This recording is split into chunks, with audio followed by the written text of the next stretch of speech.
Subcommittee on the Coast Guard and Maritime Transportation will come to order. I ask unanimous consent that the chairman be authorized to declare recess at any time during today's hearing. Without objection, so ordered. I also ask unanimous consent that members not on the subcommittee be permitted to sit with the subcommittee at today's hearing and ask questions. Without objection, so ordered. As a reminder, if members wish to insert a document into the record, please also email it to documentsti@mail.house.gov. I now recognize myself for an opening statement for 5 minutes. As the Coast Guard prepares to undertake significant changes, today the subcommittee meets to review the services program and structure. I'd like to welcome our witness, Admiral Kevin Lunday, Acting Commandant of the Coast Guard. Sir, it's good to see you again. I congratulate you on your nomination to serve as Commandant of the Coast Guard, and I look forward to working with you closely over the coming years. We certainly enjoyed having you in Mississippi's 4th District last week. It was an honor to host you, and I want to thank you for choosing the Gulf Coast as your first official stop. The Coast Guard is preparing to undergo a significant period of change and modernization.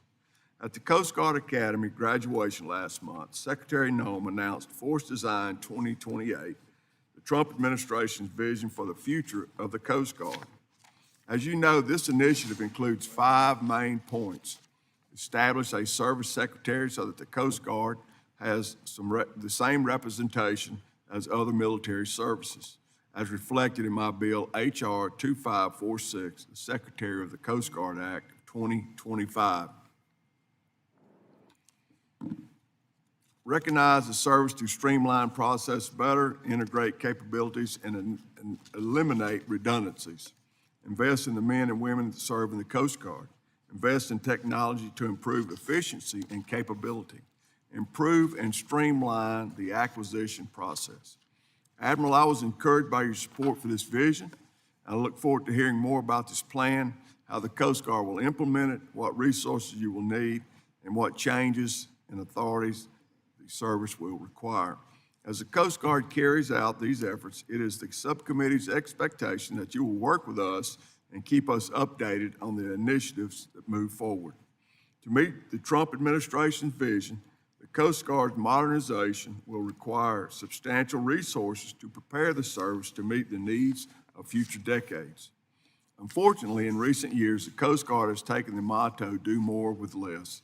After years of underinvestment, the service is now operating with outdated or inadequate cutters, aircraft, IT systems, and shoreline infrastructure facilities that limit its effectiveness. A recent GAO study confirms that many of us already know and suspected we have reached a breaking point. Coast Guard operational hours have fallen by nearly 20% since 2017, and mission effectiveness is suffering. Last month, the House approved a budget reconciliation proposal that makes the largest investment in the Coast Guard's 234-year history. H.R. 1, the One Big Beautiful Bill Act, includes $21.2 billion to purchase cutters, aircraft, and shoreside assets. Our investment would reduce the rate at which the service is downsizing, but the investment must be matched with sustained long-term funding if the Coast Guard is to fully make up recent losses. Let me be clear, H.R. 1 allows the Coast Guard to carry out its current program of record. It does not fund the growth envisioned by the administration, nor does it account for any new missions. If the administration expects to fulfill its vision for the Coast Guard, it must submit a budget that actually supports these goals. While I am pleased that the President's proposed fiscal 2026 budget request provides a modest increase in overall funding, the request is insufficient to sustain the Coast Guard's current operations, let alone carry out the President's vision to grow and strengthen the Coast Guard over the long term. Admiral, as you know, the Coast Guard currently owes this committee more than 50 legally mandated reports, some which are years overdue. These reports are not optional. This committee relies on these reports to conduct oversight that the American people expect of us. Do I have your commitment that going forward you will work to get these reports in a timely manner? You do, Mr. Chairman. Thank you. Before I end my statement, I want to recognize 2 individuals. First, the Coast Guard's House Liaison, Justin Naldoli. I know that's probably not the, where you at, Justin? There you are, okay. Hey, Justin, I want to recognize you, Justin, whose 2-year assignment with the House is coming to an end. We will miss you, Justin. Justin has been an enormous asset to member staff and Coast Guard working with us to strengthen the service, and I really thank you. I also want to recognize Commander Nicole. Nicole, where you at? Okay. Subcommittee's Coast Guard Fellow. During her 2 years serving on the subcommittee, Nicole contributed in countless ways, and her background as an operator and attorney proved invaluable. On behalf of the subcommittee, thank you both for your service. I wish you fair winds and following seas as you take on your next assignments. Admiral Lunday, thank you for being here today, and I look forward to our discussion. I now recognize Ranking Member Carbajal for an opening statement for 5 minutes. Thank you, Mr. Chair. Let me also, before I start my remarks, wish due to Commander Justin Naldoni, I wish him the best of luck. He's been an extraordinary representative and liaison from the Coast Guard. He has represented you well, Admiral Lunday, and before that, Commandant Fagan. He has always demonstrated the highest standards of professionalism. He has a great sense of humor, a little serious sometimes, but so I just want to wish you the best, Justin, and congratulations on your promotion to captain coming up, I believe, in a week or so. So thank you for your service. And I also want to recognize Admiral Lunday is a very smart guy. Today he brought his lovely wife with him to join us today, which makes it hard for us to ask him even harder questions. But I'm going to do my best to ask him hard questions nonetheless. Welcome. Good morning, and thank you, Mr. Chair, for calling this hearing today. Welcome, Admiral Lunday, and congratulations on your nomination for Commandant. One thing that's great about this subcommittee is that we're all on the same page on a very important issue, supporting the United States Coast Guard. There is no organization like it in the world.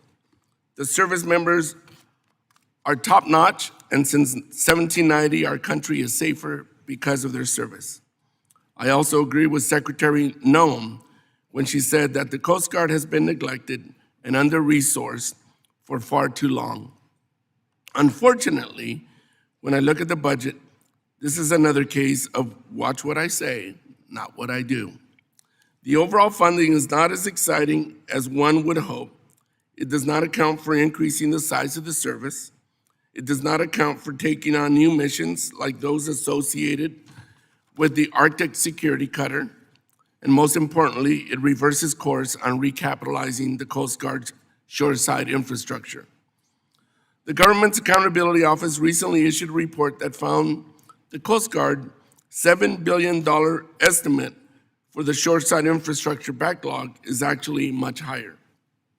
Over 200 projects to date still have no cost estimates, and none have been adjusted for inflation. The shoreside infrastructure backlog directly impacts coasties and their families. This is real-world stuff. In my district, a member of the Coast Guard recently fell through the floor of the Coast Guard's housing as they were taking a shower because the persistent moisture and mold rotted the floor. And I have brought this to the Coast Guard's attention, and I hope to hear a report about all the things that are being done regarding those items that I have pointed out regarding housing in my district. We must do better because this is completely unacceptable. What is in the administration's first transformational budget for the Coast Guard infrastructure, you may ask? A cut of 90%. A scant $21 million to address a more than $7 billion backlog. Budgets demonstrate values and priorities. What are this secretary's priorities? Well, we know that she is planning to follow the president's lead in obtaining not one, but 2 Gulfstream 5 jets to accommodate her travel at a cost of upward of $54 million. That's 2.5 times the entire shoreside infrastructure budget for the Coast Guard. Budgets show priorities. Talk about fraud, waste, and abuse. Fortunately, I believe that my colleagues on this subcommittee share my interest in providing for service members, and I will continue to work across the aisle to ensure Congress provides prudent, robust investments in the Coast Guard. Another place where I am certainly on the same page with my colleagues, and I agree with, is the importance of the Coast Guard's role in law enforcement.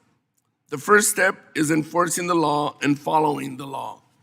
Unfortunately, just last week, the service sent us a letter saying that they have zero intention of following a law that is instrumental to growing the Coast Guard. Why? Because it conflicts with an executive order. I know that Admiral Lunday is an attorney, so I look forward to hearing a legal justification for that decision. Does executive order trump the law? Or is the law supersede of an executive order? I've always been and continue to be a champion for fully funding the Coast Guard at a level commensurate with their needs and their service to the country. To be clear, Congress and every president for the past 20 years has failed to do this. Admiral Fagan boldly stated that the Coast Guard is a $20 billion service and deserves to be funded as such.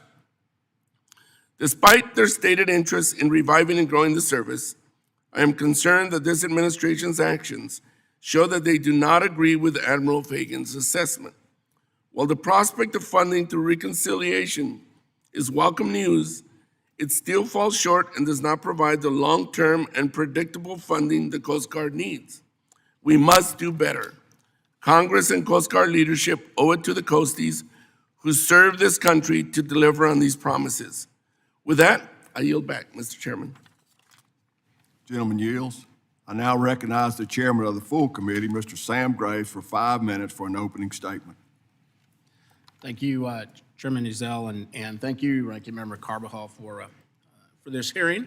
And I want to welcome our witness, Admiral. It's good to see you here today. It's good that you're coming on board. I hate the fact that we're losing Commander Justin Naldoni and also Nicole, our fellow back here, and then we're also losing Corey Seitz too. So they have done a wonderful job being a part of your team and helping us out. But I do want to congratulate you with everybody else on your nomination to be the next Commandant of the Coast Guard. And the Committee on Transportation Infrastructure is very glad to host you for your first hearing after being nominated, and I hope you're quickly confirmed in that position. I'd be remiss if I didn't tell you just how proud I am of the jurisdiction, our committee's jurisdiction over the U.S. Coast Guard. It really means a lot to me, and I know it means a lot to the members of the committee too. And I look forward to working with you to establish a Secretary of the Coast Guard and implement the Force Design 2028 vision and complete the budget process, which is going to give historic funding levels to the Coast Guard. You know, during my time as chairman, I've had the privilege of meeting many of the men and women in the U.S. Coast Guard that serve our nation and protect our seas and our ports and conduct life-saving missions throughout the United States. And the importance of our Coast Guard security, our country's security, it cannot be overstated. And I look forward to working with you, Admiral, and ensuring that the service members have every tool at their disposal and everything that they need to successfully complete their mission. And with that, Mr. Chairman, I'll yield back, but it's good to have you. Thank you, Mr. Chairman. Not here, okay. All right, briefly, I'd like to take a moment to explain the lighting system to our witness. There are 3 lights in front of you. Green means go, yellow means slow, you run out of time, red means start winding her down. I ask unanimous consent that the witness' full statements be included in the record. Without objection, so ordered. I ask unanimous consent that the record of today's hearing remain open until such a time as our witnesses has provided answers to any questions that may be submitted to them in writing. Without objection, so ordered. I also ask unanimous consent that the record remain open for 15 days for any additional comments and information submitted by members or the witnesses to be included in the record of today's hearing. Without objection, so ordered. As your written testimony has been made part of the record, the committee asks that you limit your oral remarks to 5 minutes. With that, Admiral Lunday, you are recognized for 5 minutes for your testimony. Thank you, Mr. Chairman. Chairman Graves, Chairman Ezell, and Ranking Member Carbajal, and distinguished members of the subcommittee, thank you for the opportunity to testify before you today. Thank you for your strong and enduring support for our Coast Guard men and women, and for their families. Chairman, it was great to join you and your staff on the Gulf Coast last week. Thank you for taking the time to visit with our Coast Guard units, our men and women there. They're so proud of their mission. And then also for visiting with the shipyards in Mississippi and Alabama that are building new Coast Guard cutters that we badly need to conduct our operations in support of the American people. For nearly 235 years, the American people have depended on the Coast Guard as a vital instrument of national power to ensure U.S. economic prosperity and national security. Today, the Coast Guard is at one of our most consequential periods in our history, a time of profound challenge and extraordinary opportunity. As our nation faces increasingly dangerous and complex threats from nation-states, terrorists, and criminals, the American people need a strong and capable Coast Guard now more than ever. Under the leadership of President Trump and Secretary Noem, the Coast Guard is making America more secure. The service's highest priority is achieving complete operational control of the U.S. border, including our ports and waterways. On January 21st, I directed our operational commanders to immediately increase Coast Guard presence along the U.S. border and maritime approaches, starting with the southern border where the President had declared a national emergency the day before. We surged forces, tripling the number of cutters, boats, aircraft, and deployable teams to control, secure, and defend that southern border.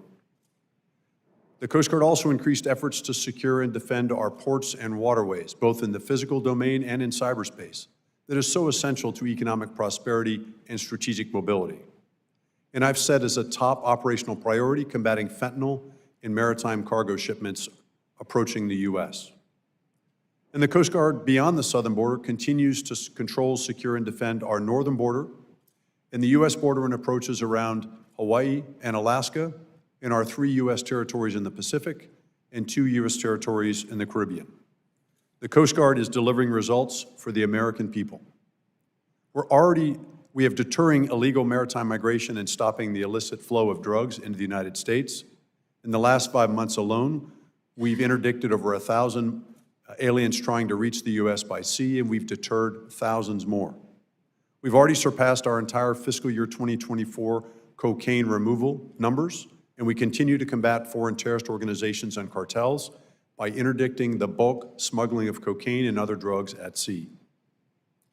However, despite the success in our missions and the great work of our people, the Coast Guard is in a severe readiness crisis that is decades in the making. Today, our Coast Guard is less ready than at any other time in the past 80 years since the end of World War II.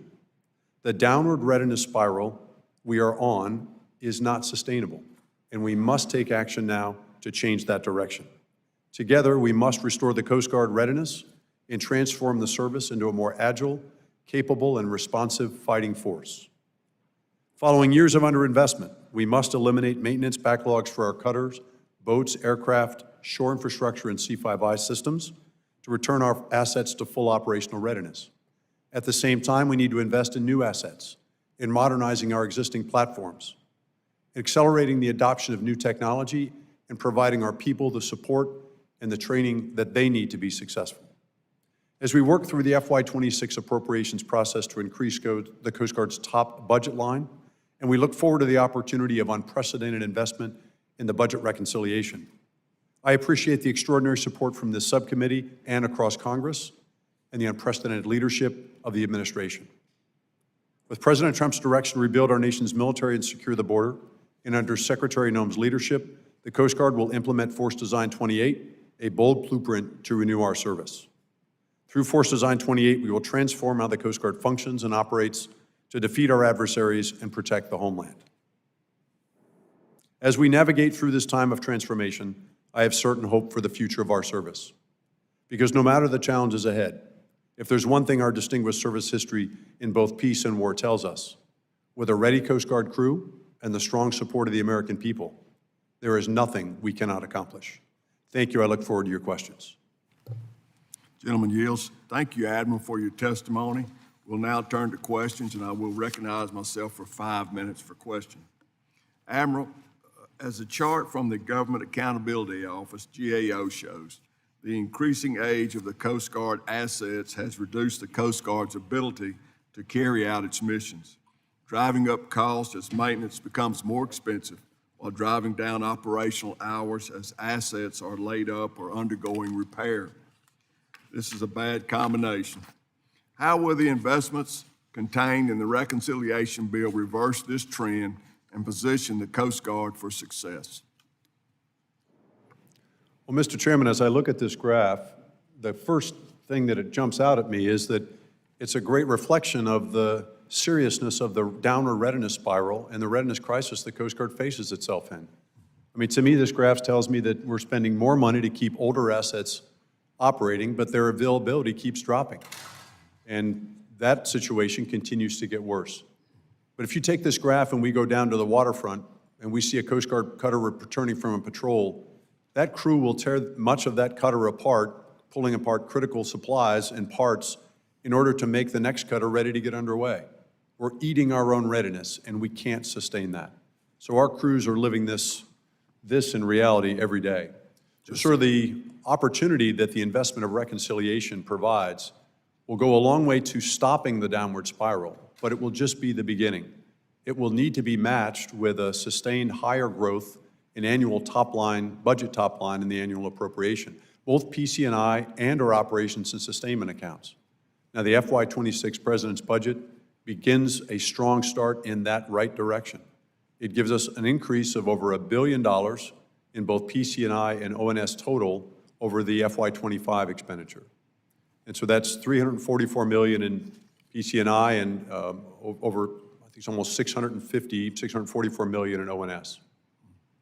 The fiscal year 2026 budget continues the trend of underinvestment and the consequences that go with it. Going forward, what is your plan to request the resources the service requires to sustain its operations and fulfill President Trump's growth vision? Mr. Chairman, we look forward to working with the committee on the FY26 appropriation, and then going forward to increase top-line growth in our annual appropriation for both PC&I and ONS. That's going to be essential to rebuild and renew the Coast Guard, which the Secretary of Homeland Security was clear in her remarks at the Coast Guard Academy graduation on the 21st of May, when she talked about our discussion with the President and the need to provide the Coast Guard what we need in the future to be ready to serve the American people. Force Design 2028 calls for at least 25% reduction in the Coast Guard's flag corps to streamline decision process. Late last month, we were notified that the promotion board recommendations for the rank of Rear Admiral lower half were rejected, and a number of other positions appear to have been eliminated with the release of this year's flag assignments, including the flag officer in the charge of government and public affairs. Aside from these notifications, we have not received a detailed reorganization plan. Does the service have a detailed reorganization plan for the Flag Corps? Mr. Chairman, we're working on a detailed plan. That's part of the Force Design implementation plan that I owe back to the Secretary in the coming weeks. And once the Secretary has received and approved that plan and we begin to implement it, we look forward to briefing the committee on that plan. Very good. All right. I'm going to yield at this time. We'll probably have a second round of questions here coming up. And I now recognize Mr. Carbajal for his 5 minutes. Thank you, Mr. Chairman. Admiral Lunday, in my opening statement, I mentioned the State of Coast Guard infrastructure. Not only did the coasties in my district fall through their shower floor, they've been forced to live with mold and continuous water issues. How can we justify spending 2.5 times more on executive jets than on housing for rank-and-file service members? Ranking Member Carbajal, the area of housing in Santa Barbara that you're very familiar with, and thank you for your personal visit last year to take a look at the situation in those 8 homes in Santa Barbara. So we did have mold issues, and although that's not uncommon broadly in the area, I think the significant rainfall more recently in the last several years has made that problem worse. We've gotten after the problem of mold remediation. We've replaced the areas in the shower sets in the units that had mold. And for units that had people living in them with mold, we were able to move them so we could do those repairs and remediate it. None of our members should live in housing units that have mold or other conditions that present hazard for them. And so we're getting after those problems to address them. Ranking Member, on your question about the aircraft, so that was a decision I made to include the long-range command and control aircraft in the FY25 spend plan. The Coast Guard operates C-37 aircraft as part of our operational aircraft fleet. They provide long-range military command and control. That's reliable transport and secure communications for the Secretary, the Acting Commandant, the Deputy Secretary, the Acting Vice Commandant, and our 2 area commanders to enable us to conduct command and control. Those assets are critically important. The 2 that we own, the one is older. It's over 23 years, it's 23 years old now, and it's increasingly obsolete in its avionics and a communications need upgrade. And they're both facing significant maintenance periods this year that will take them offline and out of service. Thank you. We understand that Master Chief Petty Officer of the Coast Guard, Heath Jones, was invited to join us today until his recent forced retirement. Master Chief Jones is one of the most admirable people I have ever met serving in the Coast Guard. What message does this forced retirement send to enlisted service members? And are you aware of any cause for his termination? Ranking Member Carbajal, Master Chief Petty Officer of the Coast Guard Jones is currently serving and remains the Master Chief Petty Officer of the Coast Guard right now. He's at home on leave right now, and I won't get into personally why he's at home on leave, but he's got a second granddaughter that he and his wife are celebrating the arrival of. So that wasn't a reason that I didn't have him here at the table. I would want him by my side, but he's at home on leave right now. So are you saying he is not retired? He plans to retire this year, that's correct. And I will go through the process, subject to confirmation by the Senate as the next Commandant. I will go through the process of selecting the next Master Chief Petty Officer of the Coast Guard. Okay. So it's not a forced retirement? Well, I've decided to select a new Master Chief Petty Officer of the Coast Guard if confirmed as the next Commandant. Master Chief Petty Officer of the Coast Guard Jones has served with honor and distinction for his entire career. He has a distinguished career, and we're going to celebrate that career at the change of watch toward the end of July with the next Master Chief Petty Officer of the Coast Guard, and a great celebration for Master Chief Petty Officer of the Coast Guard Jones' career. So if you decide to select somebody new, you basically say your services are no longer needed. Ranking Member Carbajal, changing out military leadership, including our senior enlisted leadership, is part of the normal cycle of what we do in the service. So this is not unusual, sir. Thank you. Recently, in response to a statutorily required strategy to address recruitment and accession strategy, plainly told Congress that you are choosing to follow an executive order rather than follow the law.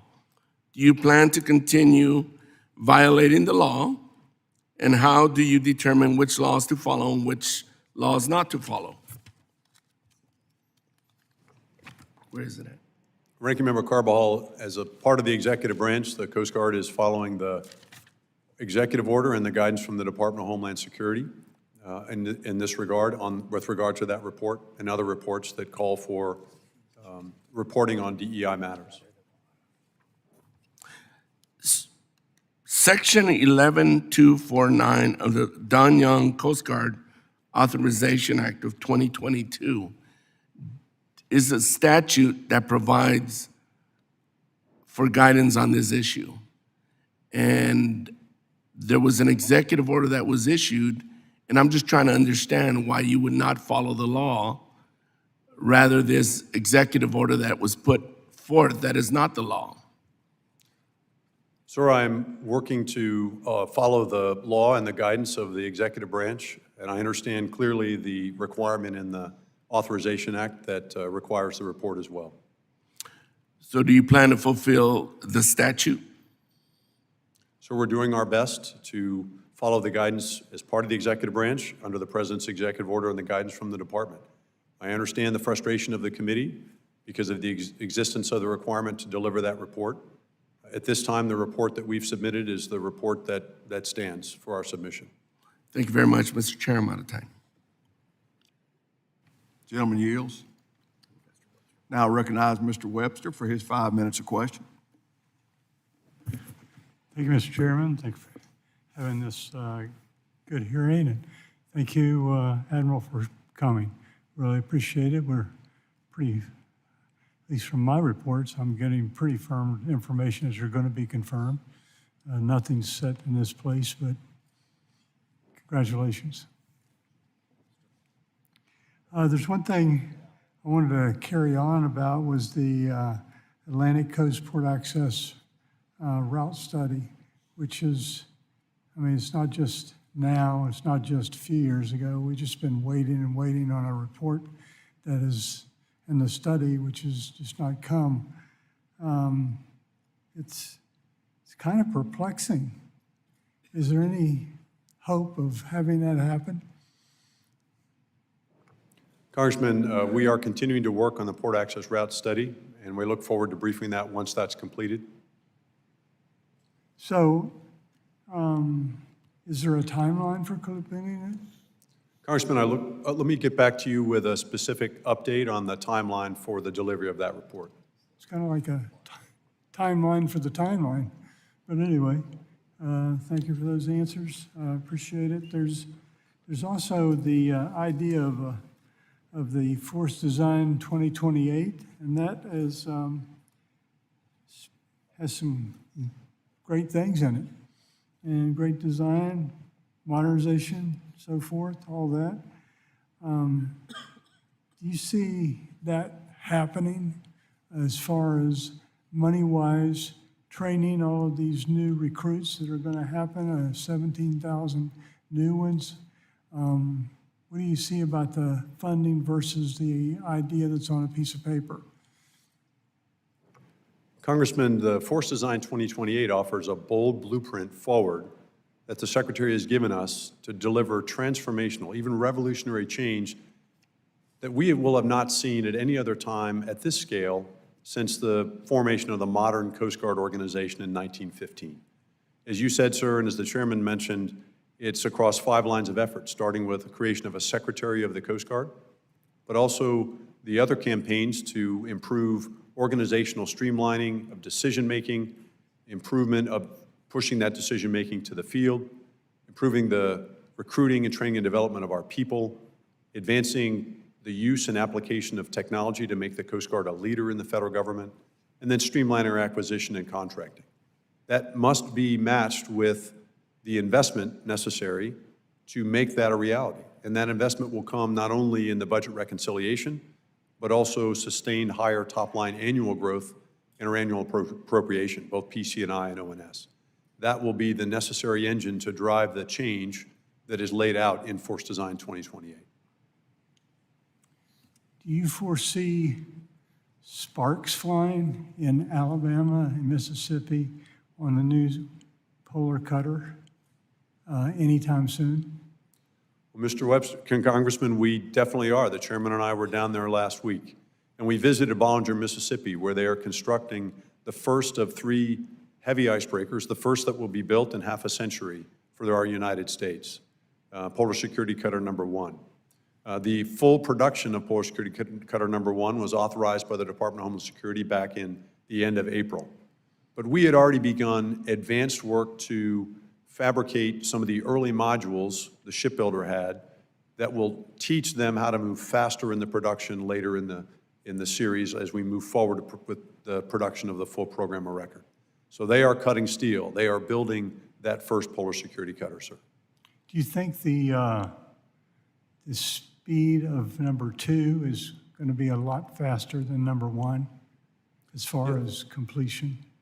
Congressman, the first ship in class is always the most difficult because that's where the most learning occurs. What we see with the shipbuilder there is that they are learning from the early work they're doing on number 1, and yes, sir, I expect that the delivery of number 2, which is planned to be 2 years after the delivery of number 1, that it will accelerate and they will be able to move faster in the production. Awesome. Yield back. Gentleman yields. Now recognize Mr. Pappas for 5 minutes. Thank you very much, Chairman Ezell and Ranking Member Carbajal, for holding this session. I want to thank you for joining us, Admiral Lunday, and congratulate you on your recent appointment to serve as the Commandant of the Coast Guard, and welcome to the subcommittee. So I appreciate you taking the time discussing the vital work of our nation's Coast Guard, both now and in the future. We know that the Coast Guard deserves full parity and resources to be able to recapitalize and modernize the service, to honor the service and sacrifice of the men and women of the Coast Guard and the great work they do every day. We know that your leadership is critical to our efforts to increase preparedness and to face down security threats and to make sure that we are prepared for the growing demands that the Coast Guard is going to be asked to respond to. I want to start with one local issue that's really important to my district, but I think speaks to the readiness challenges that you spoke of in your testimony. In January of 2024, back-to-back winter storms with tides as high as 18 feet severely damaged U.S. Coast Guard Station Portsmouth Harbor, which is located in the town of Newcastle, New Hampshire. Significant damage was sustained to the station's seawall and boathouse. As a result, the station's no longer able to dock 2 emergency response boats and has been forced to make alternative temporary arrangements. While the Coast Guard in New Hampshire has been able to overcome these challenges and perform their missions, the logistical challenges and the daily risk mitigation experience in the aftermath of these storms regularly threatens the readiness of that station. So my office has spoken with the commanding officer, Eugene Kaminsky, and it's clear that the full funding for Coast Guard's PC&I budget is necessary to support the boathouse and seawall rebuild. Additionally, it's going to take the commitment of the Coast Guard leadership to ensure that these repairs don't experience any further or unnecessary delays. So I'm wondering, Admiral, if you've had the opportunity to speak with leadership at Portsmouth Harbor Station about these repairs, and if not, if I can have your commitment that you'll discuss the needed repairs with the Portsmouth Harbor Station commanding officer and other leadership as soon as possible. Congressman, thank you for your support and the support of the full committee in Congress for the supplemental appropriation that will deliver $24 million to effect those needed repairs following those devastating winter storms. And so I have not spoken with the commanding officer since that appropriation, but I will have a direct conversation with the commanding officer and ensure that we are successful in executing the money necessary to do those critical repairs. Well, I'm really grateful for that. Thanks very much for being willing to make that connection. And besides a robust PC&I budget, does the Coast Guard require any additional tools from Congress to ensure timely repairs to this particular station or to any of the others that are suffering from damage from storms? Congressman, I think overall we needed a stronger operations and sustainment budget, and that's to keep up with the ongoing regular maintenance for much of our shore facilities. While we see significant storms that cause damage that need recapitalization, and there are other longer-term recapitalization needs that are covered by the PC&I budget, the regular daily maintenance that's required to keep these facilities working, particularly on the coast where they experience extreme weather, requires a stronger O&S budget as well. Thank you. Admiral, a longstanding issue facing the Coast Guard has been the recruitment and retention of women in the Coast Guard. In fact, a study found that at the 10-year mark of their careers, the retention rate for women as opposed to men were 12 percentage points lower for both officers and enlisted members. Key provisions in the last House-passed Coast Guard reauthorization focused on the recruitment and retention of women in the Coast Guard, including the Fair and Equal Treatment of Women in the Coast Guard Act. Admiral, can you speak to the existing retention efforts the Coast Guard's undertaking to ensure that women coasties are equally valued and respected in their service? And are there additional congressional actions that are needed to support the service in these efforts? Congressman, we've had significant success not only in recruiting recently, but also in the retention across our Coast Guard, both men and women.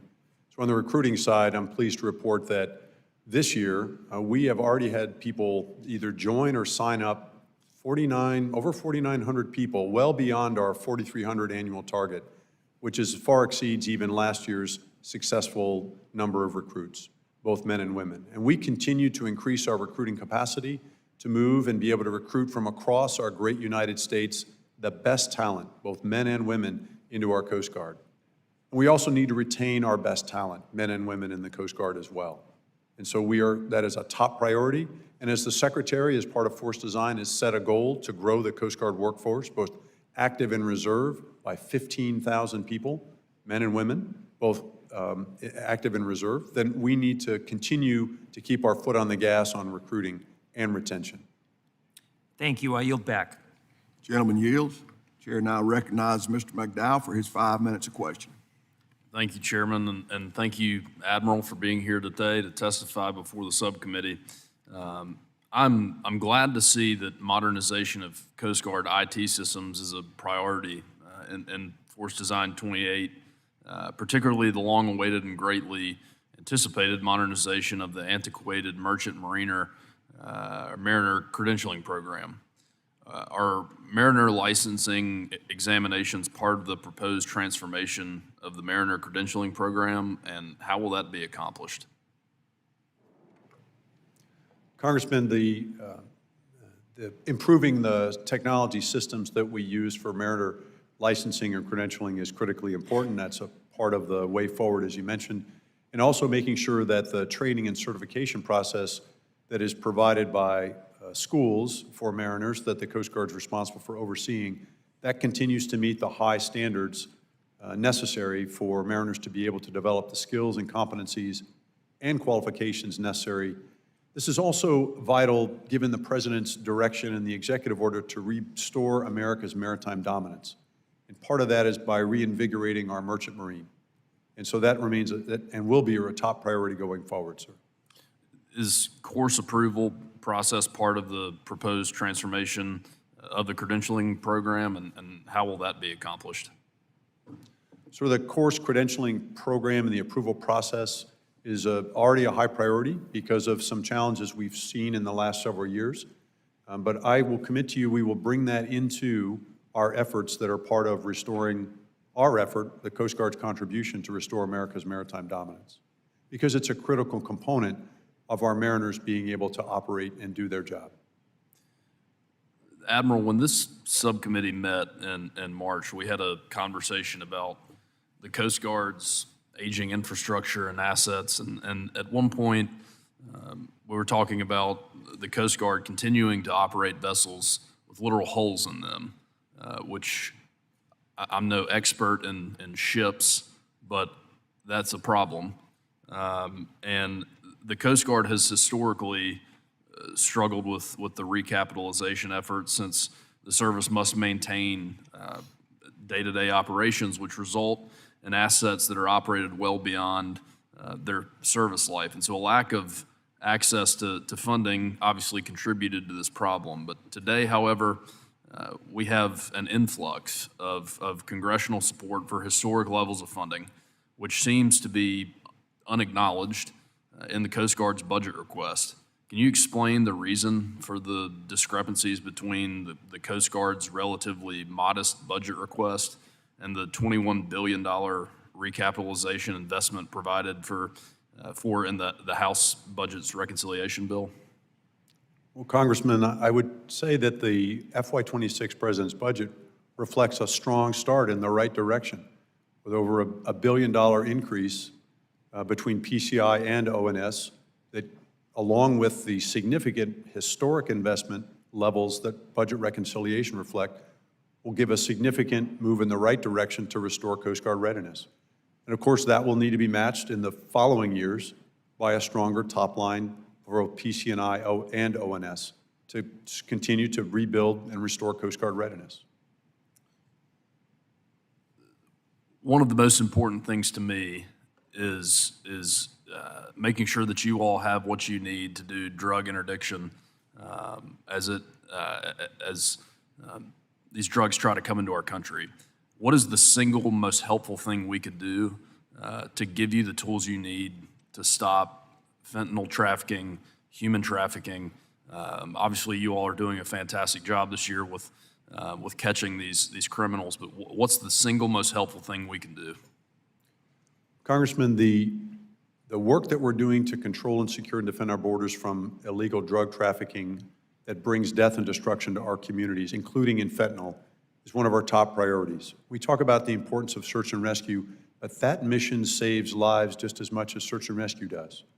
And so in terms of the top priority, I would say that the shipbuilding acquisitions to deliver the offshore patrol cutter, which will replace our aging 210-foot fleet, the ships that you described that often have holes in them, and then our not quite as old but still old 270-foot cutters. Those offshore patrol cutters will give advanced technology and capability, but it will also be matched by investments in our boats and our advanced sensors and technology that enable our boarding teams who are doing this work at the tactical edge against adversaries who are smuggling these drugs linked to the cartels, who are many designated as foreign terrorist organizations. That will give them the advantage that they need to be successful, to be able to get that mission done and return home safely. Thanks, sir. Yield back. Gentleman yields. Chair now recognizes Ms. Strickland for 5 minutes or questioning. Thank you, Chairman Ezell and Ranking Member Carbajal. Nice to see you, Admiral Lunday. Congratulations, and I look forward to working with you. And shout out to Mrs. Lunday for being here. Nice to see you both. So I represent Washington State and the South Puget Sound, where the maritime sector is integral to our national security and our economy. And I'm concerned that this administration's neglect and misuse of Coast Guard assets will compromise both. Slashing the Coast Guard's shoreside infrastructure budget by 90%, as mentioned earlier, while spending $50 million on a new jet for Secretary Nome is unserious and signals to the men and women of the Coast Guard that this administration does not value the mission or their well-being. I want to talk first about movement of cutter assets. I want to talk about the focusing on the diversion of assets critical to marine safety and capabilities from their assigned districts. So earlier this year, the subcommittee learned that 2 fast response cutters in the Pacific Northwest were being taken from District 13 for the rest of the year to support security operations at the southern border. These were the only fast response cutters serving the entire Pacific Northwest coastline. And we were informed that to address the long-term coverage gap in Washington State, a cutter is being transferred from Alaska. This will leave communities in Alaska with 1 fewer cutter. Now, I think my colleagues on the committee, perhaps including Congressman Begich from Alaska, would appreciate a thorough explanation of decisions that impact search and rescue operations and responsiveness to marine safety concerns that require a fast response cutter. Robbing Alaska to pay Washington State only exacerbates the gaps in regions that need coverage, especially now that fishing season and summer boating season are going to be in full effect. Admiral Lunday? So, Congresswoman, the decision to move temporarily assets around in order to meet higher priority needs is something that I and our operational commanders within the Coast Guard do every day in the face of increasing mission demand across our mission areas. And so the decision to temporarily deploy fast response cutters from the Pacific Northwest down to support controlling and enforcing and securing our southern border is not unusual. And then making decisions in conjunction with the Pacific Area Commander and the district commanders on how to address and position other assets temporarily to accomplish other missions is part of the work that we do every day across the Coast Guard. I will say that in the Pacific Northwest, under the leadership of the District Commander, Admiral Fossey, he is taking significant action and steps over the last 4 months under Operation Arctic Fox to secure the northern border, working not only with other federal, state, and local partners, but with our allies in Canada, working together to make sure that we can control threats in that area. So we remain active in our operations, not only for marine safety, but for controlling and securing and defending our northern border as well. But I would say, Congresswoman, that also points out that because we're in the state of readiness that we're in today, we are not able to deliver the same level of services in all of our mission areas that we have traditionally tried to do. We are not as resilient, and we do not have the same level of bench strength that we had in the past because of increasing decades of underinvestment, and so we do not have the same level of availability of assets. Thank you. I want to talk a bit about privatization of search and rescue missions. DHS officials have said that the Coast Guard should not be doing search and rescue, and subcommittee staff recently learned that private companies are looking to contract for this mission. Now, I have nothing against private contractors supplementing in addition to, but substitution raises really big red flags for me. So can you talk a bit about the search and rescue mission and whether you plan to allow privatization of it when it should be a public service? Congresswoman, I'm certainly aware that there are commercial companies that provide salvage services for mariners who need it. Coast Guard search and rescue remains one of our primary missions. In fact, it's more than that. It's a special trust we have with the American people. It's part of our DNA. And so we are not lowering our response standards for maritime search and rescue. But I would tell you, beyond search and rescue, other missions we do also save lives. Controlling, securing, and defending our border and maritime approaches against illegal drugs and illegal migration, that also save lives.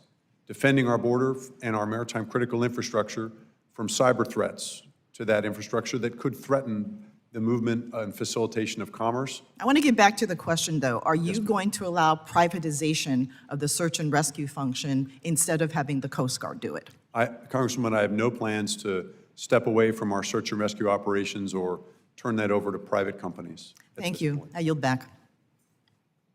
Gentlelady yields. Now recognize Mr. Baggett from Alaska. Go ahead, sir. Thank you, Mr. Chair. First of all, Admiral, let me just compliment you on your responsiveness on our nation's most southern border. Your mission there is of critical importance, and it's great to see an administration prioritize that important security mission. And we certainly appreciate all the hard work that you've done and your team has done to prioritize that mission, in addition to all the other responsibilities that you have across the country. So shifting focus to Alaska, Alaska's vast, rugged maritime domain makes the Coast Guard indispensable for search and rescue, law enforcement, fisheries enforcement, and border security. But delays in modernizing home ports, housing, and ice-breaking capabilities disproportionately impact Alaska's public safety. Chronic undercapitalization has left Alaska's bases and vessels in disrepair. Your written testimony underscores the severe strain this has placed on crews and missions.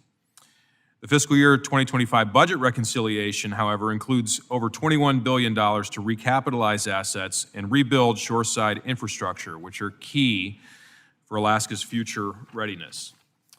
So with that as a backdrop, what assurances can you provide that the current $3.15 billion shoreside infrastructure funding will prioritize Alaska's most urgent recapitalization needs rather than be diverted to lower priority projects in the lower 48? Congressman, as you know, sir, the U.S. is an Arctic nation because of the state of Alaska. The Coast Guard presence in Alaska is strong. And so our recapitalization needs that are already on track will be fueled even more and accelerated by the investments in reconciliation. And so we're very excited about future asset delivery into the state of Alaska. In fact, the chairman and I on the Gulf Coast visited the Coast Guard cutter Storis just before she got underway. She's now underway in the Gulf of America, steaming toward the Panama Canal. And after going up the West Coast, will arrive in Juneau for a formal commissioning ceremony on the 8th of August before conducting her first operational patrol. That's our nation's third polar icebreaker we've just added to the fleet, and we're very excited about that. It's a year ahead of the planned schedule that we're operating that asset. That is impressive, and we are very excited about Storis coming to Alaska. We believe this is the first of many investments with respect to icebreakers that are necessary for the Arctic, and I think it will go a long way to restoring that capability for the United States. One additional question, given the unique operational demands of Alaska's vast and remote maritime environment, how does the Coast Guard plan to ensure that new technologies and platforms like autonomous vessels or AI-enabled surveillance systems are adapted for Alaska's extreme conditions, including winter operations and our limited infrastructure? Congressman, I think we've certainly learned lessons with Rescue 21 and some of the persistent challenges we had in Alaska with the design and function of that, given the extreme conditions in that operating area. And so as we go forward with the Coastal Sentinel, which is one of the systems that was mentioned in Force Design 28, to use technology to advance our maritime domain awareness to help control, secure, and defend our border, we will have to make sure that that technology is functioning and able to be as successful and effective in the harsh Arctic conditions in Alaska. Thank you, Admiral. We're very excited about your pending confirmation, and we appreciate your continued leadership of our nation's border security, search and rescue operations, and more. and we look forward to working with you going forward. And with that, Mr. Chair, I yield back. Gentleman yields. Chair now recognizes Ms. Skelton for 5 minutes. Thank you, Chair Ezell and Ranking Member Carbajal, and welcome, Admiral Lunday. It's good to see you again. Before I jump into my questions, I just want to share my gratitude for your service to our nation and congratulate you on your nomination to serve as the next Commandant of the Coast Guard. I am so grateful that West Michigan is warming up this time of year, but we are coming off a very significant winter. Our coasties in Muskegon and Grand Haven are tasked with ensuring that lake freighters can pass through these waters and make deliveries on time, regardless of the weather conditions. It was, in fact, just weeks ago, I feel like I can count on my hands that I was out there watching an incredible ice rescue off of our Grand Haven Pier. The Great Lakes region has kept supply chains running with one icebreaker, a single icebreaker, which is why the service requested congressional support for a new Great Lakes icebreaker in fiscal years 2024 and 2025. However, the Coast Guard's most recent request does not include a funding ask for an additional Great Lakes icebreaker. Further, the budget doesn't include a request for dollars to replace the 40-year-old Bay-class 140-foot icebreaking tugs, 2/3 of which are in the Great Lakes. Admiral Lunday, can you elaborate on the exclusion of these Great Lakes priorities in the Coast Guard's fiscal year 2026 budget? Congresswoman, let me start. The President was very clear that the nation needs 40 icebreakers. Now, the Coast Guard's very excited about that because we're the ones that operate the nation's icebreaker fleet.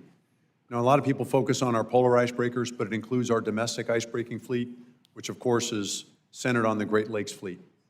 And so we appreciate the support for the funding in '24, $20 million of the 55 needed to begin the analyze and select phase for an additional Great Lakes icebreaker. And we've begun that work. But it's critical, as we look at the reconciliation and the opportunity that that affords, that we certainly will be using that to build out our domestic icebreaking fleet, including an additional, the Great Lakes icebreaker that you mentioned. We're also very grateful that the President has mentioned a priority, but again, we're going to need to see that in the budget. Can you direct me to any specific actions where we might be able to see substantive action taken, and where the Coast Guard intends to specifically delineate that we can expect to see those Great Lakes icebreakers included in the budget?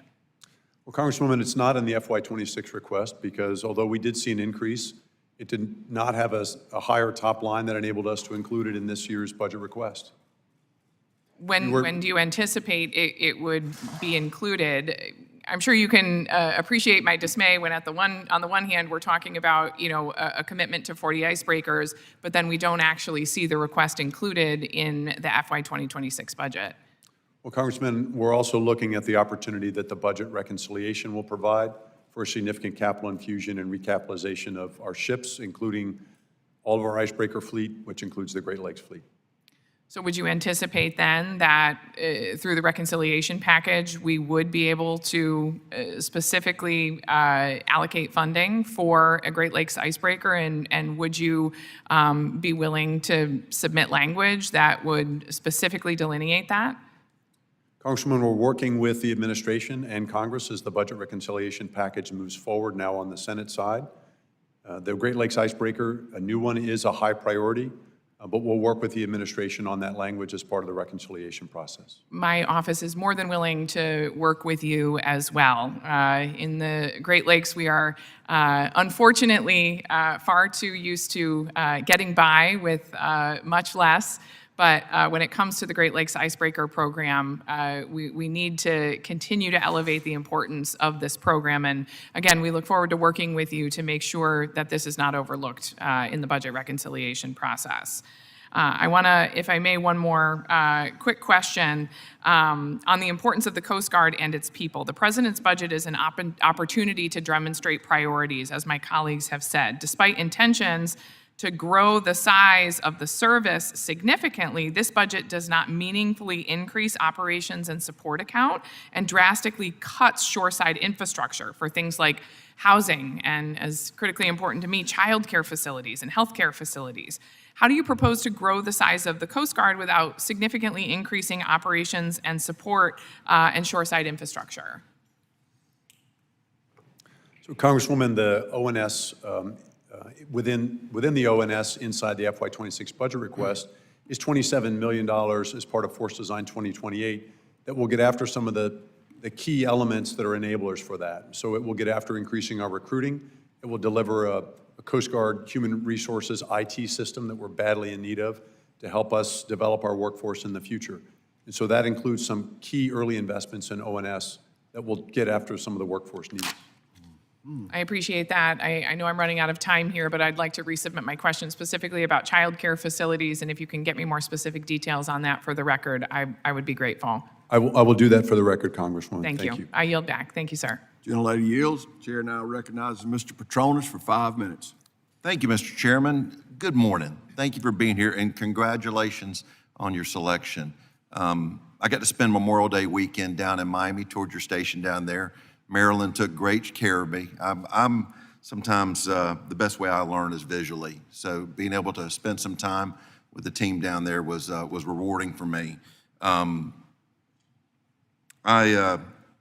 Look, I understand where the chairman's gone. I appreciate their commitment to wanting to put in the budget what you need, and then the president's agenda of strengthening shipbuilding along all of Florida's and Mississippi and Alabama's Gulf of America.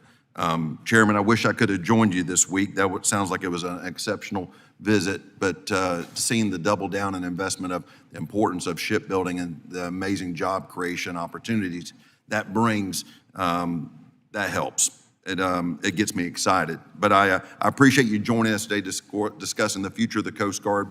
I'm fortunate. I get to share a load-bearing wall with your liaison office. And the guys over there, I pretty much check on them every morning when I walk in. You got good people.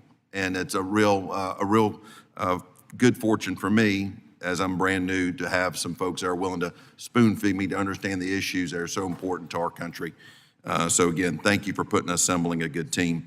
But let's talk a little bit about, when I grew up, my home was Panama City when I grew up. And I remember, as you get imprinted when you're a young child, Coast Guard Cutter Dependable would make the news, WJHG. And it was a big deal. My family's business was right down the street from the Coast Guard station. And, when I started thinking about this job I'm taking, I decided to Google it. This vessel was built back in the 60s and it's still operational. And I understand the importance of, keeping up with the times with the investment of these new OPC cutters. What do you see probably as the most significant contribution that they will bring to the next generation for, I guess, multiple generations as the life expectancy of these vessels expects to be? Sort of the offshore patrol cutter is a critical investment for the Coast Guard because it replaces what is the backbone of our cutter fleet, which right now is done by a combination of those older 210s like Dependable, and then the 270-foot cutters that we also continue to operate. And so they enable us to provide that presence not only offshore, near offshore, but in the long-range maritime approaches to the U.S. border. In all of the places there is a U.S. border, and that's a lot of territory. And so the ability to have that advanced capability the offshore patrol cutter provides is critical to enabling our crews to control, secure, and defend the border and approaches. Thank you. When it comes to giving you the resources to meet your training needs, open-ended question, are we doing enough? Well, sir, the training, first of all, Congressman, our people are our most important asset. And making sure that they not only have the assets and capabilities they need, but that they have the training they need is critically important. And so part of our need in the operations and sustainment side is to ensure that we have the right resources to be able to deliver that training to them. And when we talk about Force Design 2028, one of the campaigns is technology. It's how do we use technology to deliver the training and the performance improvement that they need in a cutting-edge way. The traditional way of training people is in a classroom or simulators that require significant travel. But we can provide through augmented and virtual reality, and we're leaning into that now, but there's so much more opportunity to do it, to deliver advanced training in a way that provides realistic training to enable our people to be successful. I appreciate that. When I got on this committee, I was excited, and to see that the chairman's leadership was wanting to make this part of our funding priority.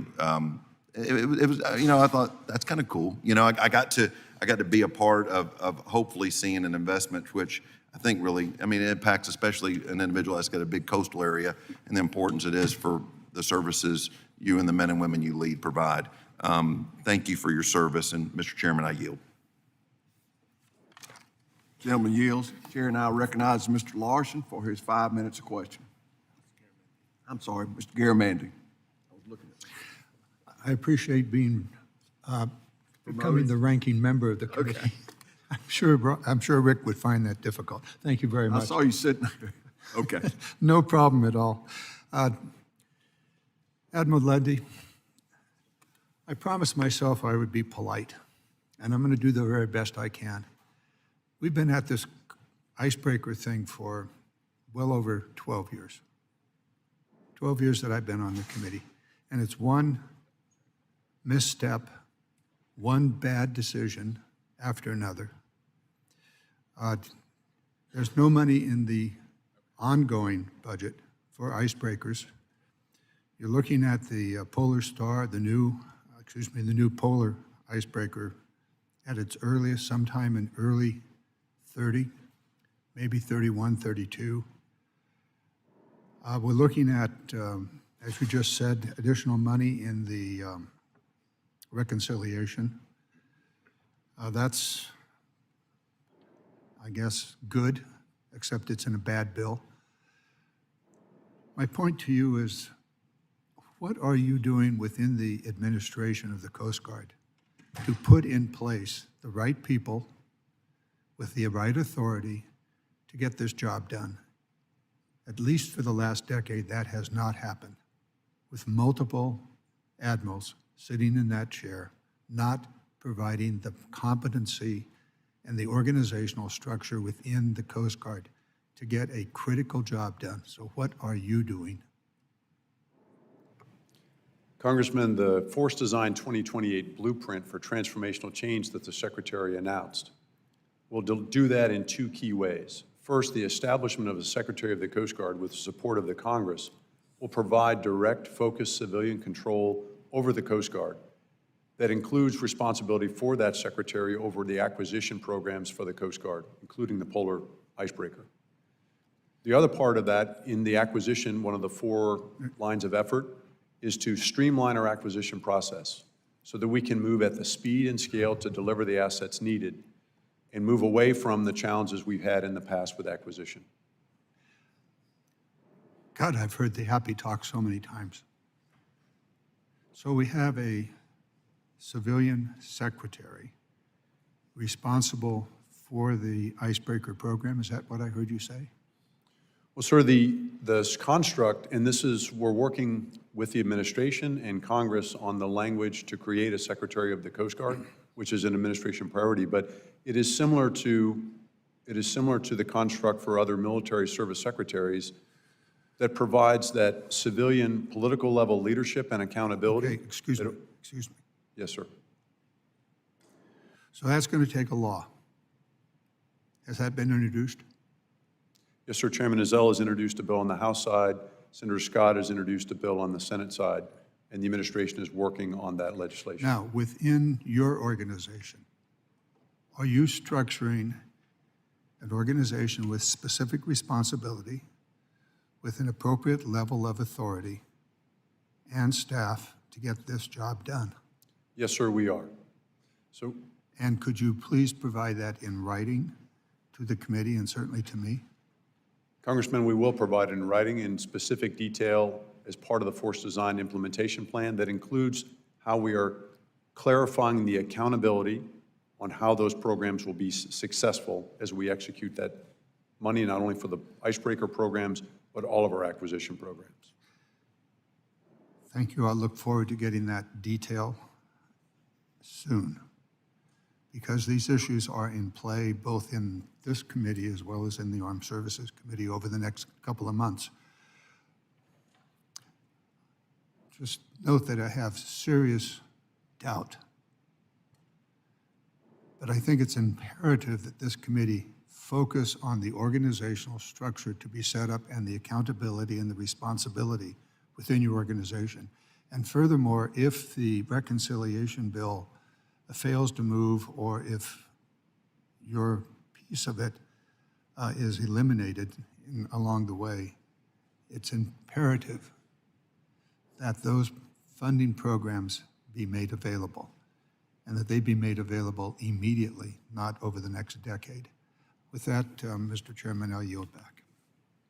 Gentleman yields. Chair now recognizes Mr. Van Drew for his 5 minutes of questioning. Thank you, Mr. Chairman. Admiral, Acting Commandant, I wish you the very best sincerely, and thank you for being here today. To some degree, I want to associate myself with the remarks of Mr. Garamundi. Now, he's been here more years than I have. I'm going on my 7th year in Congress. 7 years, and not a reflection on you at all, because I think we are going to turn the page now. We have gone through this process, and that's why I've tried to keep pushing for benchmarks, even working on legislation that we have benchmarks, because we have these discussions, we hear these things, and it's our bad too, by the way. It's Congress as well, and we just don't get anywhere near the finish line.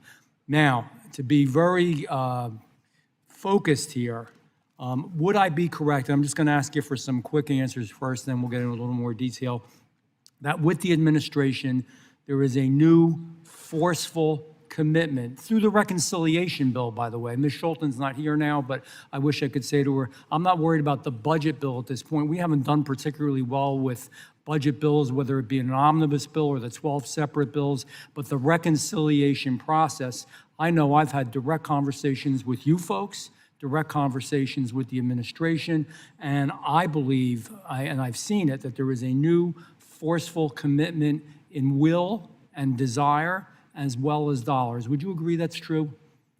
Yes, Congressman. Thank you. I want to just make that clear. I want everybody to hear that. And would you agree with me that a lot of this is being done through the budget reconciliation process? At this time, that's correct, Congressman. Yes, it is. Thank you. That's the plan. That's one of the reasons that we're doing the reconciliation, because we just can't seem to get the damn thing done when we go through the budget bills. Multiple administrations, I'm not blaming one side or the other. So this is why this is a unique time in history. And that's why I believe in the benchmarks as well. I think it's important stuff, whether it's icebreakers, patrol cutters, whether it is infrastructure and facility. Again, you're familiar with all of us. I know you do your homework and you looked us all up when you come here. I'm in Cape May. 85% of your recruits go through Cape May. That's where the training center is. Again, to answer Ms. Schulten, there are dollars there for new barracks. We've begun that process. It's moving forward. That's going to be helpful, particularly to the females that are now enlisting in the Coast Guard as well. Is that correct? Yes, sir, that's correct. Thank you. What steps are being taken? I know it's hard to be real specific because we got to get the damn reconciliation bill done first, though. Can you share with us briefly any steps and timelines for offshore patrol cutters and polar security cutters? And I know you've answered that already, so just any spots you'd want to touch up on. Yes, sir. So there are 2 stages for the offshore patrol cutter. We talked a little bit about stage 1, the first 4 that are being built in Panama City, Florida. And the first hull is scheduled for delivery by the end of this calendar year, but it's only 72% complete. And so it's at high risk of delivery to meet that first target. Now, OPC Stage 2, being built by Austell in Mobile, Alabama, that's OPC's numbers 5 through 15. They began construction last August, and they're making strong progress on delivery of that first one, which I believe is scheduled for 2028. I'll get the exact date on OPC number 5, but they're making strong progress, having started construction less than a year ago. And wouldn't you say that there's a new energy, a new commitment, a new sense of urgency that we've got to get these things done and stop talking about them, even when we deal with these different entities that you named? Well, there is an urgency, Congressman. not only an urgency we feel in the Coast Guard to deliver assets for our crews that are operating on old assets that are increasingly harder to maintain and increasingly not available for operations, but nationally to provide the Coast Guard to meet the needs of the American people in the face of increasing threats, including nation-state threats. Absolutely. And I was going to review all of that, but I didn't because everybody up here knows it, you know it, certainly all of you know it very well. There's $21 billion appropriated to address shortfalls in the reconciliation package. Do you believe that's going to be helpful if the reconciliation package is successful? Congressman, it will be an important start to reversing the downward readiness trend, but it will need, yes, sir. Thank you. The active duty force, we've talked about that a little bit before too. Any particular plans to reinvigorate that, to re-energize it, to get more folks? Yes, sir. The Secretary has announced as part of Force Design 2028 a direction to grow the Coast Guard workforce, principally our enlisted workforce, both active and reserve, by up to 15,000 new members. And so that will put our already strong progress we've made on recruiting. We'll have to keep the pedal to the floor and continue to recruit to meet that goal by the target, which is by the end of 2028. I appreciate your work. Let's do this, Chairman. We're breaking new ground here. We're going to do good stuff. I yield back to you. Gentleman yields. Chair now recognizes King Hines from, go ahead with your 5 minutes. Thank you, Mr. Chairman. Hafide and congratulations, Admiral Lunday. The Coast Guard has had an enduring presence across the Pacific Islands since World War II, and as somebody who's coming from the Northern Mariana Islands, I can personally attest to the value that the Coast Guard brings the men and women to protect our waters and save lives. Whether, responding to typhoons or delivering aid to atolls around the Pacific Islands, drug interdiction, or just protecting our sovereign waters from illegal fishing, you guys have been there. So I want to first of all express my deep gratitude on behalf of our community for all the work that you have put into protecting our waters. So my first question is, we've been hearing a lot about just some of the issues that folks have with the budget, but I wanted to hear from your perspective. Can you describe the benefits that the Coast Guard could receive based on the House-passed reconciliation package? Specifically, can you tell us how the House-passed investments will provide our service members with resources they need to conduct life-saving missions and drug interdictions? Congresswoman, the investment in reconciliation will provide a recapitalization of the capital assets we need, our cutters, boats, aircraft, C-5I systems, and shore infrastructure necessary to conduct all of those operations, including throughout the Indo-Pacific. Thank you. So, everybody's talking about these cutters. And really, I don't normally sit in this subcommittee. So the primary reason that I wanted to sit in, and thank you to the chairman and ranking member, is to talk about the fast cutters. From what I understand, they have been a force multiplier for our region, especially within the FSM and the other remote island nations when it comes to the bilateral shipwrighter agreements. Can you speak to the value that the fast cutter response cutters bring to the region, and also what would it take for the CNMI to be considered as an alternative home port option for your cutters? Well, Congresswoman, as you know, the U.S. is not only a Pacific nation, it's a Pacific island nation because of the Americans that make their home in Hawaii and the 3 territories in the Pacific, including the Northern Mariana Islands, Guam, and American Samoa. In the last 6 years since I served out there, since Linda Lee and I served out there in District 14, we have increased the Coast Guard cutter presence by 8 cutters, 8 new cutters, 6 of those fast response cutters in Honolulu, 6 based in Guam, 2 national security cutters in Hawaii as well, and then we've added a 270-foot cutter that we permanently transferred. With support of the Congress here and the administration, we have appropriations in 2024 to deliver next year 2 additional fast response cutters out to the Western Pacific to be based there. We're looking at home port options in Guam, and we will look at options also in the Northern Mariana Islands as we explore. There's a lot of demand for space out there, and so we're competing. We have other competing needs with others that want a home port, but we need those cutters forward. They are game-changing capability, not only to control, secure, and defend our borders in the U.S. territories there, but also to strengthen our relationship with the other Pacific Island nations that are working to control their own borders and protect their sovereignty against the malign influence of the Chinese Communist Party throughout the Pacific Islands. Well, thank you for that. Please do let me know how I can be of assistance to get you to make the decision to consider the CNMI to be one of the Fast Cutters home port. Thank you. Thank you, I yield my time, Mr. Chairman. Gentlelady yields. I now recognize myself for another 5 minutes. Admiral, you know, I know we've discussed at length this morning and in previous times about, you know, but I want to put a fine point on this reconciliation. The reconciliation investments we're able to secure under President Trump's leadership are absolutely transformational. I think everybody on this subcommittee would agree that the billions of dollars we're seeing in investment for our coasties is a nonpartisan issue. We've got to get this done, and I hope my colleagues will join me in the package in voting yes on this coming up. Thank you. Despite receiving several, so moving on to my next question, despite receiving some other substantial cash infusions, the Offshore Patrol Cutter OPC Stage 1 contractor, Eastern Shipbuilding Group, has indicated that they cannot carry out the contract without taking an unabsorbable loss. As a result, the Coast Guard has issued a stop work order for hulls 3 and 4 and has issued a request for information, RFI, to determine options to move the Stage 1 hulls to yet another yard to complete the work. OPC 1 was scheduled to be commissioned at the end of the year. Can you give us an update on whether hull 1 will be delivered, and if so, when? Congressman, based on a completion level on OPC 1 of only 72%, I would say that the delivery of that asset by the end of the calendar year, which is the current scheduled delivery, is in doubt. It's in doubt? Yes, sir. Very good. Thank you. Given these delays, what's your plan to maintain the readiness of the medium endurance cutter MEC Flate until it's replaced?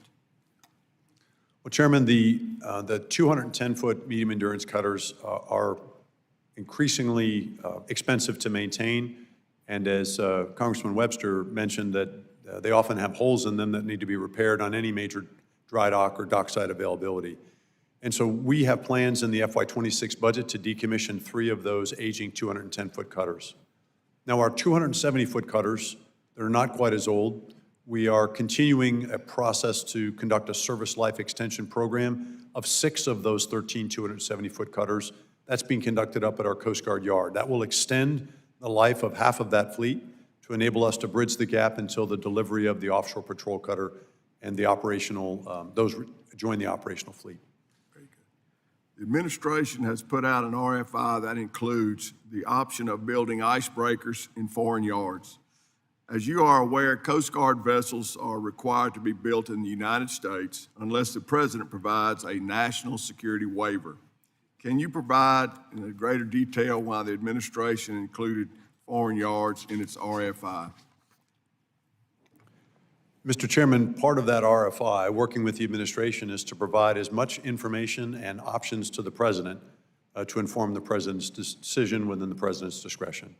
What I would say, sir, is that since 1790, when our first Coast Guard cutters were built, all of them have been built in U.S. shipyards by American labor, craftsmen and tradesmen who are skilled at what they do, and they have delivered superior ships and cutters that we've operated for almost 235 years with rare exception. And as we saw last week on the Gulf Coast, both in shipyard in Bollinger, Mississippi and at Austell, we saw those same American craftsmen and tradesmen hard at work building the next generation of Coast Guard cutters. Thank you. And you can provide us assurance that the United States will have every opportunity to compete for the Coast Guard's icebreaker business.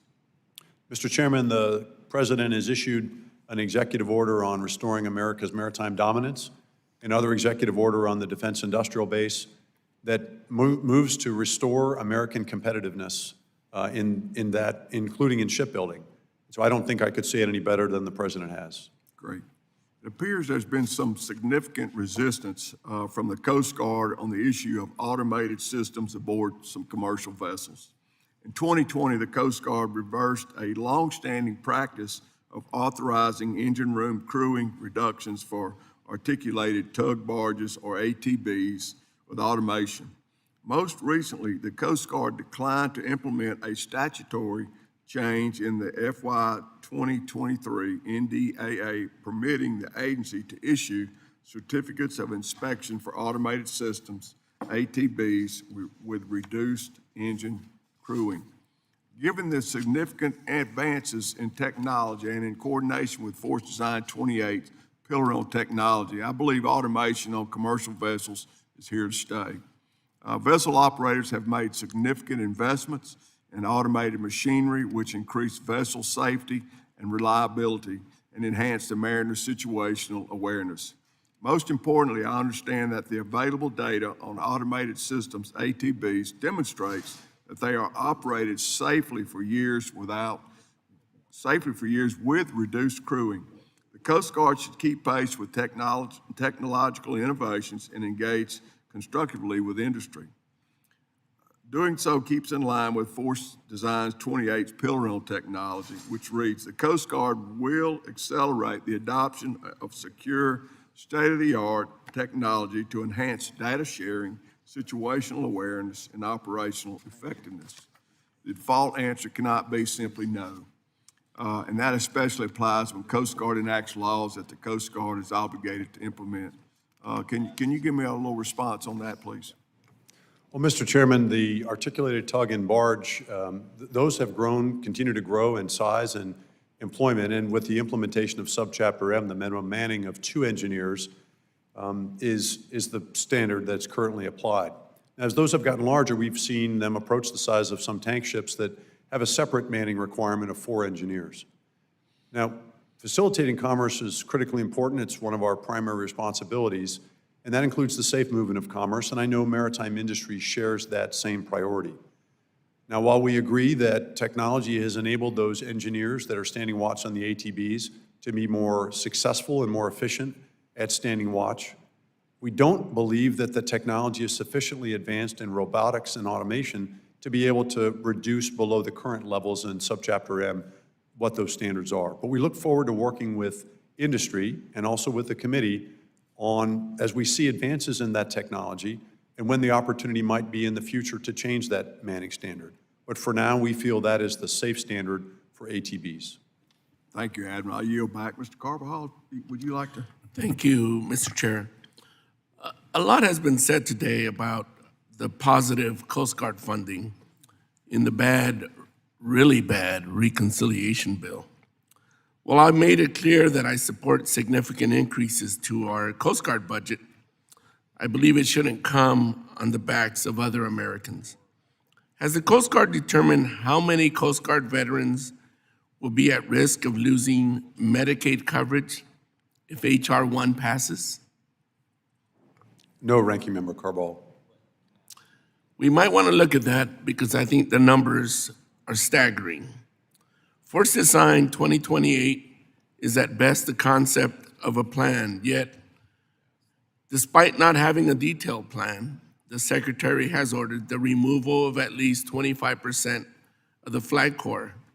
How did the Coast Guard land on a 25% reduction? And what data and evidence did the service use in determining that it had too many admirals? Ranking Member Carbajal, the Secretary signed out a memo directing the reduction this year by no less than 25% of the Flag Corps. And in that memo, it also specified that the 5 Coast Guard flag officers that are assigned to combatant commands under the Department of Defense remain intact, and the Office of Chief Prosecutor also remain intact. And so we are looking to develop the plan. The full plan, as I said, was part of the Force Design 2028 implementation plan, and we look forward to briefing you on that plan. But that is the information I have now. Were you consulted on the 25% reduction? The Secretary's direction for 25% was provided, and then it was up to me to determine this year, given the movements of flag officers and the importance of maintaining leadership continuity and continuity of command of flag positions, that I make decisions, and those were the ones you saw reflected on the 25th of July in the release of the flag assignment message. Admiral, I'm going to challenge your lawyerly talent. Were you consulted in reaching the 25% reduction? Yes, or, if you could just answer yes or no? Yes, I was part of discussions with the departmental leadership before the secretary signed that memo. Yes, sir. Thank you very much. Mr. Chair, I yield back. Gentleman yields. Chair now recognizes Mr. Mast for his 5 minutes of questioning, or additional time if you need it, sir. Well, thank you, Mr. Chairman. I appreciate that. Admiral, congratulations. Absolutely. Got to be monumental to be able to take the reins. And so I congratulate you on that. I want to talk a little bit about the Coast Guard's operations in the state of Florida. Probably no surprise, I'm a representative of the state of Florida. Seen a number of different attempts to enter our waters and then ultimately make their way to shore. Individuals coming from Haiti, individuals coming from the Bahamas, oftentimes to to their own deaths as they capsize their vessels, things like that, miles and miles offshore. But I just wanted to walk through that a little bit, have some conversation about your layer, where that layers with state law enforcement, with local law enforcement, how everything is working together. Are there technologies that we need to bring to bear? Are there threats that you're seeing? Just today, the news has been paying attention to the drone strike that Ukraine conducted against Russia 1,000 miles inland. But, what are you doing to deal with threats as it relates to, drones powered by AI to identify specific vessels or individuals in uniforms, things like that? Just want to have a conversation about these things and see where you land on the vulnerabilities and what we're doing about them. Well, Congressman, on the southern border where the president's declared a national emergency, in the Coast Guard, we view that as a system. So most people think, of course, of the southwest border, including the maritime portions. But for us, that's also the southeast maritime border, approaching the state of Florida and also our territories in the Caribbean. From threats of migration, illegal migration from Haiti and Cuba and the Bahamas, as you said, as well as movement of drugs and other threats. And so that is just as high a priority and part of we view as our response to that presidential national emergency. As you know, sir, that's under the leadership and command of Admiral Doug Schofield in the 7th District, along with Admiral Nate Moore in Atlantic area. And so that remains a high priority. In terms of the collaboration with other federal agencies and the state and local, it is probably the gold standard of cooperation that I've seen across the Coast Guard. Though we work hand in hand with federal, state, and local and county law enforcement to address the range of threats that are approaching by sea, and we do that successfully. Sir, you asked about the concerns about counter-UAS or UAS threat, and we're also concerned about that. We have a mobile deployable capability in our maritime security response teams, one on the west and the east coast. And then we have 2 fixed systems, one installed on a fast response cutter in New England, the other in Southern California, to address counter-UAS threats. But that's not enough capacity. My concern is we've got to scale, and we've got to scale fast to address the kind of evolving dynamic threat that we've seen that was reflected, as you said, sir, in the dynamic strike that we've seen news reports of in Ukraine, from Ukraine into Russia. Very good. As you look at that, I've got to know a lot of my coasties over the years. I live in Fort Pierce. We have a small Coast Guard station in Fort Pierce there. Great individuals, and so I would just take that opportunity to thank them for their service as my neighbors, friends and neighbors that have worked there. To move a little bit more specifically to some of those threat profiles, what's the greater threat profile going on right now? Given, I don't want to say change in operations since the change of presidency, but the change in the way those operations are being enforced. You have the same core mission sets that you had them, but new president, new way of operating. So has the threat profile changed in terms of individuals attempting to come across our borders and the volume of people coming across our borders? Has that volume changed? Well, in some ways it's changed, Congressman. So we've seen a drop in attempted illegal maritime migration from Cuba and Haiti. But the conditions inside those countries that would drive migration have not changed. So our strong enforcement presence is keeping that pressure for attempted movement of illegal migration into the U.S., particularly South Florida. That's keeping that at bay. And any change or not change with the threat profile for drugs? We still are concerned about the movement of drugs toward Florida and the rest of the southern border, sir. There is record cocaine production in Central and South America. And so as we ratchet down pressure on certain parts of the southern border, like the land portion, we expect to see and have seen increased movement and pressure by those cartels to try and move drugs and people by maritime means. And so that's why our increased presence off of California and then off of Texas and the Gulf of America is so critical to addressing and making sure that those cartels are not successful in moving those threats along the maritime side. Well, thank you, Admiral. I appreciate it. Chairman, thank you for the time. I yield back. Gentleman yields.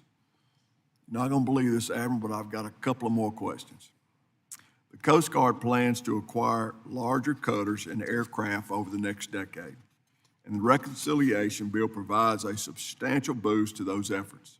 However, despite repeated requests from this subcommittee, we have yet to receive a detailed plan on where those new assets will be based, as well as a plan to build out the required infrastructure needed to operate them. These projects take years, and if you don't start now, you'll be running into a serious problem when these new assets come online. When the committee asked for a plan, we were provided with a short document purportedly listing future home ports. For reference, we have created a chart here with this information, which can be seen on the screen.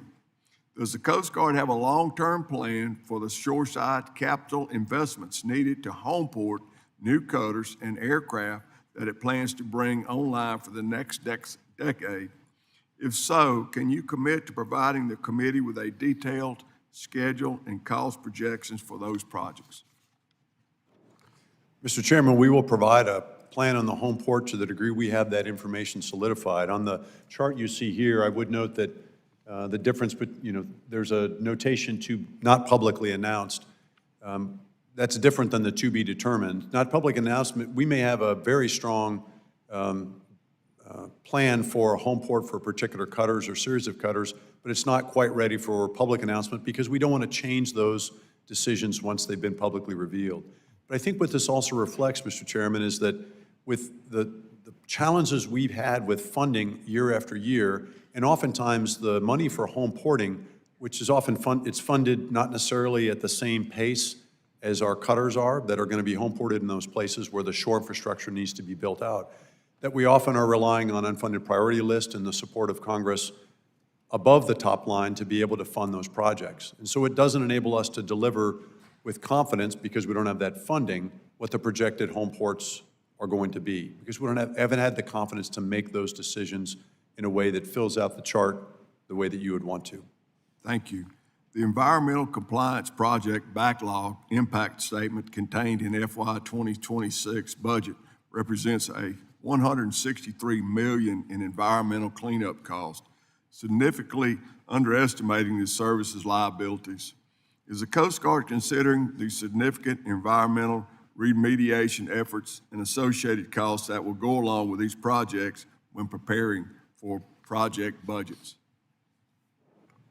Mr. Chairman, the environmental remediation costs are present in every part of the life cycle, from planning to maintenance and sustainment to disposition. And so they're always a significant part or cost that's involved in the process of managing the shore infrastructure. So for new shore infrastructure or recapitalization, some of the support that the committee has provided in Congress for survey and design is critically important to enabling us to adequately assess and identify what those environmental remediation costs are, so that we can include them in the requests, so that when those requests come to you, they're more mature and we have higher confidence in them, and we won't have to come back for more additional funding. Final question. Reconciliation provides $4.3 billion for polar security vessels and nearly $5 billion for Arctic security cutters and domestic icebreakers. Without these investments, will the Coast Guard be able to maintain a presence in the Arctic, protect American sovereignty, and guard our national interest? Mr. Chairman, the Polar Icebreaker Program is our highest acquisition priority. The nation needs those icebreakers to not only control, secure, and defend our border around Alaska, but ensure U.S. sovereignty throughout the increasingly navigable Arctic Ocean. But it requires that icebreaker capability. And so they are essential to national security and preserving our national security. Thank you. Mr. Carbajal? I don't have any other additional questions, Mr. Chair. Gentleman yields back. If there are no further questions from any members of the subcommittee who have not been recognized, would like to say anything. Seeing none, that concludes the hearing for today. I would like to thank you, and I thank you all for being here today, for each one of our witnesses' testimony. The subcommittee now stands adjourned.